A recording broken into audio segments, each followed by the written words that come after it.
सन्माननीय म्हात्रे सर, लाके सर यांचा हार्दिक हार्दिक अभिनंदन. आवडलं का रे? जे छान सुंदर व्यासपीठावरील प्रमुख वक्ते Bhepe sir, Chopde sir, Pawar madam, Jadhav madam, Patil madam या सगळ्यांनी किंबहुना डॉक्टर बाबासाहेब आंबेडकर म्हणजे काय तर थोडक्यात सांगायचं, जे माणसामध्ये भेद करतो त्याला वेद म्हणतात. माणसात जे भेद करायला शिकवतो त्याला काय म्हणतात? वेद. वेदानं माणसामध्ये भेद करायला शिकवलंय. माणसामध्ये ज्यांनी समानता आणली त्याला संविधान म्हणतात. आणि ज्या माणसांना एकत्रित ठेवण्याचं काम या संविधानानं केलं त्याचे लेखक डॉक्टर बाबासाहेब आंबेडकर आहेत. त्यांचा आज महापरिनिर्वाण दिन आहे. या महापरिनिर्वाण दिनानिमित्त त्यांना कोटी कोटी अभिवादन. डॉक्टर बाबासाहेब आंबेडकरांनं नुसत्या दीनदलितांसाठीच नाही तर संबंध मानव जातीसाठी काम केलेलं आहे. संपूर्ण मानव जमातीसाठी, मानवांच्या उन्नतीसाठी, मानवाच्या कल्याणासाठी झटणारा एकमेव माणूस म्हणजे डॉक्टर बाबासाहेब आंबेडकर. बाबासाहेबांना जे काही सांगितलं की शिका, संघटित व्हा आणि संघर्ष करा. आम्ही शिकलो, संघटित झालो, पण एकत्रित नाही तर गटागटानं संघटित झालो आणि आपल्यामध्ये संघर्ष करायला लागलो. आपण बाहेरच्याशी भांडत नाही, आपण आपल्याशी भांडायला लागलो, आपण आपल्याशी उन्नत करायला लागलो. आपली प्रगती का होईना? कारण जो संघर्ष करायला पाहिजे तर संघर्ष कुणाशी करायचा हेच आपल्याला कळत. डॉक्टर बाबासाहेब आंबेडकरांनी जे सांगितलं, प्रगतीचे मार्ग सांगितलेले होते. शिक्षण हे वाघिणीचं दूध आहे आणि जो घेईल तो गुरगुरल्याशिवाय राहणार नाही. हे शिक्षणच दाबण्याचा प्रयत्न आता मात्र चालू झालेला आहे. काल परवाला माहिती असेल की नवीन जे काही नियम आलेले आहेत आणि जवळजवळ महाराष्ट्रातल्या 3,500 शाळा बंद होणार आहेत. म्हणजे शिक्षणावरतीच घाला घालण्याचं काम सुरू केलेलं आहे.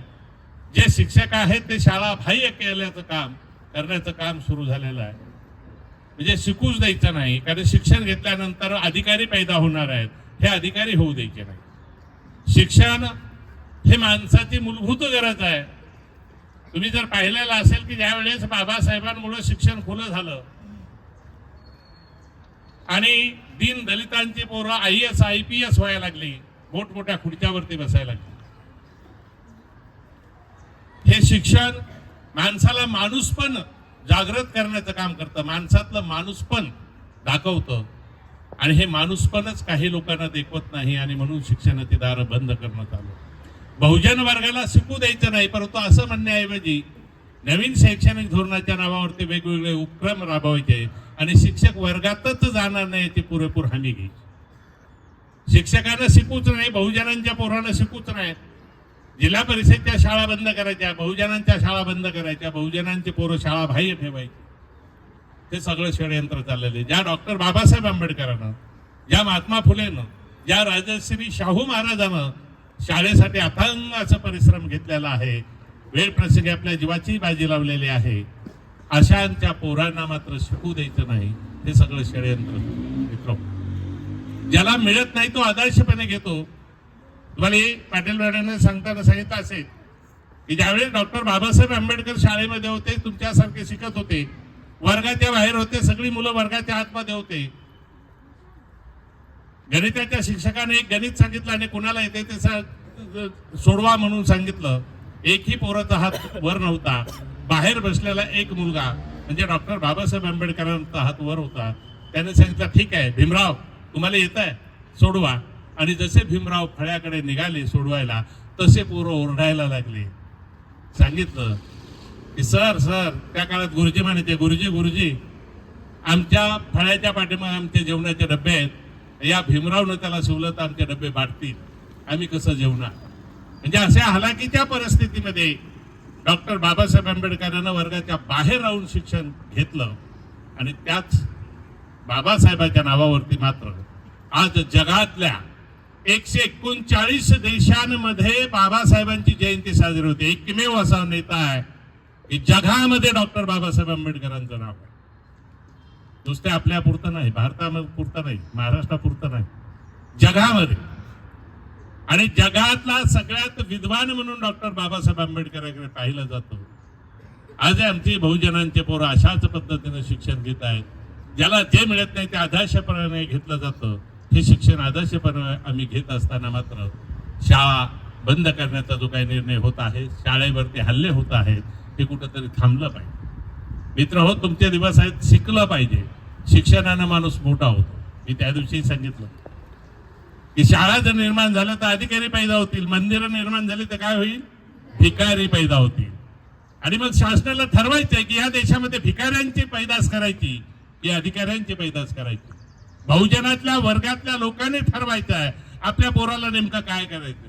अलीकडच्या काळामध्ये जे काही चालू आहे, भोंदूबाबांच्या नावावरती, वेगवेगळ्यांच्या नावावरती वेगवेगळं, हे सगळे विज्ञानाचे प्रयोग आहेत. सगळं विज्ञानावरती चाललेलं आहे.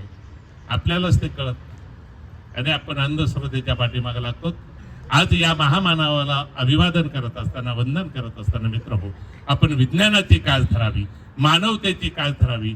माणसानी माणसाशी माणसासारखं बोलावं, माणसानी माणसाशी माणसासारखं वागावं आणि माणसानी माणूस म्हणून राहावं.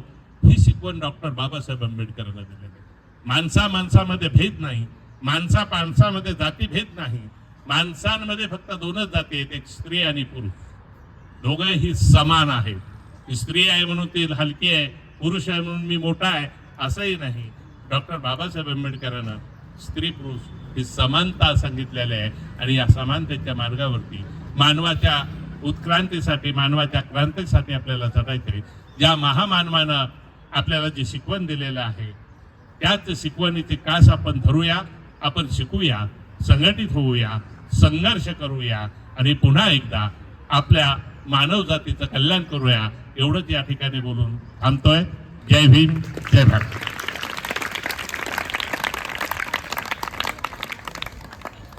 यानंतर आभार प्रदर्शनासाठी मी रुपाली गंडेला बोलवतो.